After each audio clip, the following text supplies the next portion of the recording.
अस्सलाम वालेकुम। आज के सच के साथ मैं हूं वसीम अब्बासी। इस्लामाबाद टॉक शुरू हुए हैं और उसके साथ ही बहुत बड़ी खबर आ चुकी है। पाकिस्तान फ़ज़ाइया सऊदी अरब में किंग अब्दुल अजीज़ एयर बेस पे पहुंच गई। सऊदी अरब के दिफा के लिए दिफाई मायदे पर अमल दरामद शुरू हो गया है। साथ ही साथ सऊदी अरब के जो वज़ीर ख़जाना पाकिस्तान आए हुए थे उनकी तरफ से बहुत बड़ा ऐलान सामने आया है और उन्होंने पाकिस्तान को कह दिया है कि जी आपके माली मामलात के हल से बेफिक्र हो जाएँ। सऊदी अरब पाकिस्तान के साथ खड़ा होगा। जो तमाम पैसे वापस करने हैं, जो क्राइसिस होगा, बैलेंस ऑफ पेमेंट का जो भी चीज़ है उसमें हम साथ होंगे। और ऐसे मौके पर वो आए हैं एक रोज़ा दौरे पे, वज़ीर ख़जाना को कह के गए हैं कि पाकिस्तान के तमाम माशी मामलात पर सऊदी अरब हमारे साथ होगा। इस पर भी बात करेंगे। और इस्लामाबाद ब्रेक थ्रू में क्या हो सकता है, टॉक शुरू हो गए हैं इस्लामाबाद मायदे के हवाले से और इस्लामाबाद में JD वैंस पहुँच चुके हैं और ईरानी डेलीगेशन पहले ही आ चुका है, तो उस पर भी क्या अपडेट्स है ये भी आपको बताएंगे। तो सबसे पहले इस चैनल को सब्सक्राइब करें ताकि हम आपको बताते रहें कि क्या हो रहा है और क्यों हो रहा है। अच्छा जी, बड़ी खबर, बहुत बड़ी खबर आई है जिसकी कोई तवक्को नहीं कर रहा कि आज आएगी, जबकि सीज़ फायर भी हो चुका है। लेकिन खबर ये आई है कि पाकिस्तान एयरफोर्स जो है वो सऊदी अरब पहुंच चुकी है और जो ईस्टर्न उनकी सेक्टर है उस पर अभी सऊदी वज़ारत दफ़ा की तरफ से एक पैगाम भी जारी किया गया जिसमें कहा गया कि पाक फ़ज़ाइया के स्पोर्ट एयरक्राफ्ट भी और फाइटर जेट्स भी सऊदी अरब पहुंच चुके हैं और जो जॉइंटली सऊदी अरब की जो फ़ज़ाई हदूद है उसकी निगरानी भी करेंगे और उसकी हिफाजत भी करेंगे। तो जो ड्रोन अटैक या सऊदी ऑयल रिफाइनरीज पे या किसी जगह पे भी कोई अटैक होगा तो पाकिस्तान उसको अपने ऊपर अटैक समझेगा और पाकिस्तान सऊदी अरब के दिफा के लिए मुकम्मल तौर पर होगा। आपको पता है कि गुज़श्ता साल सितंबर में पाकिस्तान ने strategic mutual defence agreement sign किया था सऊदी अरब के साथ। इसके तहत यह तय किया गया था कि एक पर हमला, दोनों पर हमला तस्वर किया जाएगा। इस्लामिक नेटो की भी बात की जा रही थी और इससे पहले भी पाकिस्तान का हमेशा सऊदी अरब का साथ देता रहा दिफाई लिहाज से जब भी सऊदी अरब को ज़रूरत पड़ी है। लेकिन ये एक फॉर्मलाइज एग्रीमेंट था जिसको बाकायदा तौर पे फॉर्मलाइज कर दिया गया था और शहबाज शरीफ गए थे। आपको पता है सऊदी एयरफोर्स ने उनको स्कॉट दिया था और बहुत ही बड़ी एक सेलिब्रेशन हुई थी। अब वो वक्त आया है कि इस पर अमल दरामद शुरू हो गया है और पाकिस्तान एयरफोर्स के ना सिर्फ, आपको पता है स्पोर्ट्स जहाज़ क्या होते हैं, वो जो रिकॉनेसेंस के लिए यूज़ होते हैं, जो एयर कंट्रोल के लिए होते हैं, जो रडार सिस्टम लेके उड़ते हैं, वो जहाज़ ऊपर चले गए ताकि वहाँ पर ड्रोन अटैक्स या कोई और फ़ज़ाई हदूद की पामाली ना कर सके।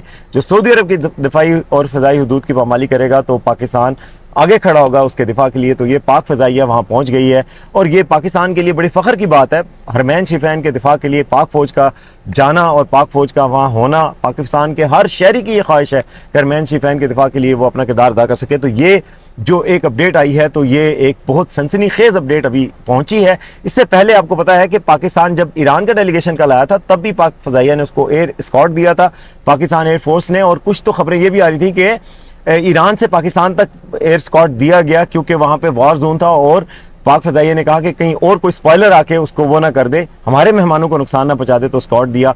उसके अलावा जो अमेरिकन नायब प्रेसिडेंट JD वैंस जो पाकिस्तान पहुँचे उस वक्त भी एयरफोर्स के पाकिस्तान के 3 जो एयरफोर्स के जहाज़ हैं एक साइड से स्कॉट दिया, 3 जहाज़ों ने एक साइड से। तो वो भी एक मंजर है, दुनिया ने देखा कि वो बहुत बड़ा जो है पाकिस्तान एयरफोर्स जो है वो नेट सिक्योरिटी प्रोवाइडर है फ़ज़ाओं में भी। और साथ ही साथ मैं आपको बताऊं, ये खबर तो ये यहाँ से ये आई है। दूसरी खबर जो आई है वो ये है कि सऊदी अरब के, आपको पता है कि कल वज़ीर जो ख़जाना है वो पाकिस्तान आए थे, वज़ीर ख़जाना से मिले, प्राइम मिनिस्टर से मिले, रात गए, उसकी तस्दीक हुई। सब कह रहे थे सरप्राइज़ क्या है, तो सरप्राइज़ वो ये था।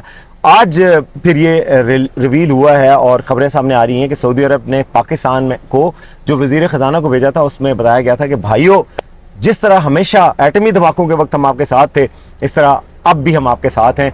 आप दुनिया के अमन में सुलह करवाएं, आपको कहीं मसला नहीं आने देगा Saudi Arab. Balance of payment का मसला हो या मुत्तहिदा अरब अमारात को पाकिस्तान ने $3.5 बिलियन वापस करना है कर्जा इसी महीने में, तो उस कर्जे के हवाले से सऊदी अरब ने कहा कि भाई हम आपके साथ हैं, आप बेफिक्र हो जाएं। तो बेफिक्र होना जो है वो आपको पता है फिर पाकिस्तान के लिए कोई मसला नहीं। अगर सऊदी अरब की पैकेज का अनाउंस हो जाए तो उसके बाद कोई मसला नहीं रहता। ये भी खबरें सामने आ रही हैं कि सऊदी अरब पाकिस्तान में एक $10 अरब की रिफाइनरी लगाएगा। इसका ऐलान बहुत पहले भी हुआ था लेकिन कहा जा रहा है कि इसको मैच्योर किया जा रहा है और इससे पाकिस्तान का जो इम्पोर्ट बिल है वो कम होगा। बाहर से रिफाइन ऑयल आपको मंगवाने की जरूरत नहीं रहेगी जो कि पाकिस्तान दुबई से मंगवाता था, अब पाकिस्तान में ही रिफाइन होगा और वो पाकिस्तान को सस्ता मिलेगा। डीजल की प्राइस आपको पता है लास्ट नाइट 135 रुपये पर लीटर कम कर दी गई, पेट्रोल की प्राइस 12 रुपये पर लीटर कम कर दी गई। तो ये आने वाले दिनों में पेट्रोल मजीद सस्ता हो जाएगा। और जो सऊदी अरब ने पाकिस्तान को किया, अब आप देखेंगे पाकिस्तानी मार्केट और दुनिया की मार्केट्स को ये बहुत बड़ा फ़ायदा होने जा रहा है कि ये पाकिस्तान की जो इकोनॉमिक स्टेबिलिटी के हवाले से जो बात की जा रही थी कि पाकिस्तान को क्या मिलेगा, मायदा करने से क्या मिलेगा, अभी मायदा हुआ नहीं है मुकम्मल तौर पर साइन, और फ़ायदे सामने आना शुरू हो गए हैं और आपकी इकोनॉमी के हवाले से बहुत एक बूस्टिंग किस्म की न्यूज़ आई है और जो सऊदी अरब ने आपको अश्योरेंस दे दी है कि हम आपके साथ पीछे खड़े हैं। अच्छा, मैं आपको बताऊं कि ये पहली दफ़ा नहीं है। सऊदी अरब ने 1900 जब पाकिस्तान ने एटमी धमाके किए थे तो उस वक्त के जो वजीर थे, जो पाकिस्तान के राजा ज़फ़रुल हक, वो सऊदी अरब गए थे और उन्होंने हमसे एक इंटरव्यू में उर्दू न्यूज़ के साथ, वी न्यूज़ के साथ एक इंटरव्यू में उन्होंने बताया था कि जब वो सऊदी अरब गए तो सऊदी अरब के जो शाह थे और जो क्राउन प्रिंस थे वो जनाब उनको मिले, और सऊदी शाह जो थे उस वक्त शाह फहद, वो बीमार भी थे, लेकिन उसके बावजूद वो उनसे मिले और उसके बाद उन्होंने कहा कि हमने पाकिस्तान के लिए 3 चीज़ें सोची हैं। आपने एटमी धमाके करके हमारा सर फखर से बुलंद किया, तो हमने तय किया है कि आपको 3 साल तक तेल जो है, पेट्रोल हम देते रहेंगे, क्योंकि आपकी इंपोर्ट्स वहाँ से होती हैं, तो हम आपको डेफर पेमेंट पे 3 साल के लिए तेल देंगे। उसके अलावा हम आपके फॉरेन रिजर्व कम हो गए होंगे, आप पे सैंक्शंस लग गई, पाबंदियाँ लग गई, तो हम आपके फॉरेन रिजर्व के लिए $3 बिलियन जो है आपके स्टेट बैंक में जमा करवा रहे हैं। साथ ही साथ हमने देखा है कि आप ज़्यादा क्या मंगवाते हैं, खुर्दी तेल मंगवाते हैं, पाम ऑयल मंगवाते हैं, वो मलेशिया से मंगवाते हैं। उसके लिए हमने फैसला किया कि आपको पाम ऑयल के लिए क्रेडिट फैसिलिटी बना दी है, मलेशिया से बात कर ली है कि आप इनको जो पाम ऑयल है वो भेजते जाएं, पैसे आप फिक्र ना करें, हमारे से पैसे ले लें। आप सोचें, जब मुश्किल वक्त आती है तो एक भाई जो आपके साथ खड़ा होता है वो सऊदी अरब है, और वो आपको कहता है कि जी हम आपके साथ हैं, आपको ज़रूरत नहीं है। मैं ये सुन रहा था, पिछले साल कोई सऊदी सरमायाकार आए थे तो उससे वो कह रहे थे कि दुनिया में इस रिश्ते की कोई मिसाल नहीं है, दुनिया में कोई ऐसे 2 मुल्क नहीं है जिनका ऐसा ताल्लुक हो कि दर्द एक को होता हो तो तकलीफ दूसरे को पहुंचती हो, फील दूसरा करता हो, और जब मुश्किल में आए तो दूसरा उसके बिल्कुल पहुंच जाए। अभी देखें, पाकिस्तान ने कोर कमांडर कॉन्फ्रेंस में ये फैसला किया गया था कि सऊदी अरब पे अगर अटैक होगा तो पाकिस्तान दिफाई मायदे का पास करेगा और वहाँ पहुँचेगा। फिर प्राइम मिनिस्टर ने बात की थी क्राउन प्रिंस से, ये परसों तरसों की बात है, उसमें भी ये अदा किया गया कि पाकिस्तान सऊदी अरब का मुकम्मल साथ देगा अगर सऊदी अरब पे हमले किए गए। उसी दिन सऊदी अरब पे हमले किए गए थे। तो ये जो मायदा है उसको अमल दरामद आगे बढ़ाया जा रहा है। तो ये दोनों ममालिक के दरमियान जो आइडियल बरदराना तल्लुकात हैं, इसको और आगे आप बढ़ता हुआ आने वाले दिनों में देखेंगे और बेहतरी की तरफ चीज़ें जाएंगी। अब आखिरी खबर की तरफ आते हैं। जो इस्लामाबाद में मुज़ाकरात हो रहे हैं, टॉक्स हो रहे हैं, उसमें पेशरफ्त हुई है और टॉक्स बाकायदा तौर पर शुरू हो गए हैं। अभी थोड़ी देर पहले, जब मैं ये रिकॉर्ड कर रहा हूँ, उससे पहले प्राइम मिनिस्टर से मुलाकात हुई है US vice president JD Vance की, साथ ही स्टीव विटकॉफ जो कि मशरिक़ वस्ता पे सदर ट्रंप के एडवाइज़र हैं, और जेरेड कुशनर जो सदर ट्रंप के दामाद हैं, उनकी मुलाकात हुई है। साक डार साहब भी मौजूद थे। इससे पहले सुबह जब वो पाकिस्तान में लैंड किए JD वैंस, उनका त्यारा जो अमरीकी वफद था उसको पाक फ़ज़ाइया ने एस्कॉर्ट दिया, और इस वक्त नूर खान एयरबेस, जिसको इंडिया ने कहा था तबाह कर दिया, सारे मेहमान वहाँ आए। नूर खान एयरबेस पे ये मंजर आप चश्मे फलक देख रही है कि ईरान के जो ऑफिशियल जहाज़ हैं वो खड़े हैं, जो ईरान के स्पीकर को लेके आए, बाकर कालीबाग को, और जो उनके अराकची हैं जो फॉरेन मिनिस्टर हैं उनको लेके आए थे, और साथ एयरफोर्स 2 जो अमरीकी नायब सदर और जेरेड कुशनर और स्टीव विटकॉफ को लेके आया, वो जहाज़ साथ खड़े हैं।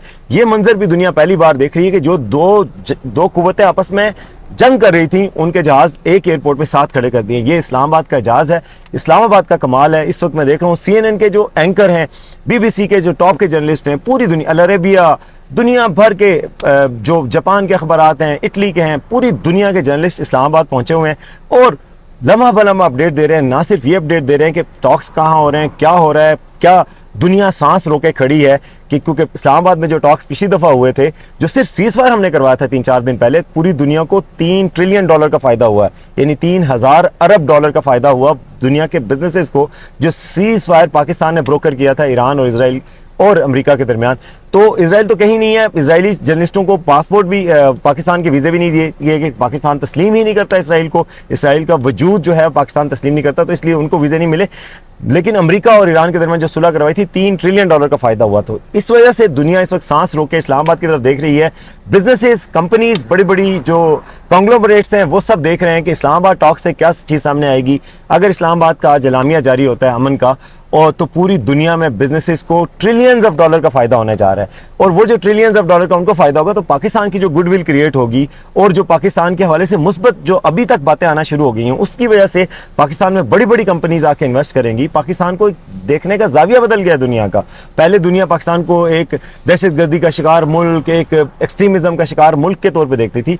अब पाकिस्तान को एक पीस ब्रोकर के तौर पे देखा जा रहा है, नेट सिक्योरिटी सप्लायर के तौर पे देखा जा रहा है। ऐसी फ़ज़ाइया जो कि पूरे रीजन में एक स्टेबलाइजर के तौर पे काम कर रही है, ऐसी ऐसी फौज जो कि एक अपने से 7 गुना बड़े दुश्मन को पिछले साल मई में शिकस्त दे चुकी है ऑपरेशन बुनियान मरसूस में, और ऐसे ऐसे मुल्क के तौर पे जो सैन वाइस है, जो पूरी दुनिया के 200 ममालिक में से कोई भी सामने नहीं आया। जब दुनिया एक तबाही के धाने पे खड़ी थी, एक न्यूक्लियर वॉर के धाने पे खड़ी थी, तो पाकिस्तान सामने आया और उसने अपना आप पेश करके पूरी दुनिया को जंग से बचाया। तो ऐसे मुल्क के तौर पे दुनिया देख रही है कि ये ऐसे समझदार लोग हैं जो दुनिया के बहुत बड़े बड़े 2 ममालिक को आपस में सुलह पे मजबूर कर रहे हैं। तो ये मैं समझता हूँ ये पाकिस्तान के लिए, हम सब के लिए ये एक अनबिलीवेबल सीन्स हैं। बहुत ही खुशी की खबर है, बहुत ही अच्छी खबर है, और इस खबर को आने वाले आप दिनों में, सदियों में, सालों में महसूस करेंगे कि इसके असरात जो सामने आएंगे। हम सबको दुआ करनी चाहिए कि इस्लामाबाद टॉक्स कामयाब हों और पाकिस्तान का नाम इसी तरह दुनिया भर में रोशन होता रहे। अब तक के लिए इतना ही, देखते रहें आज का सच।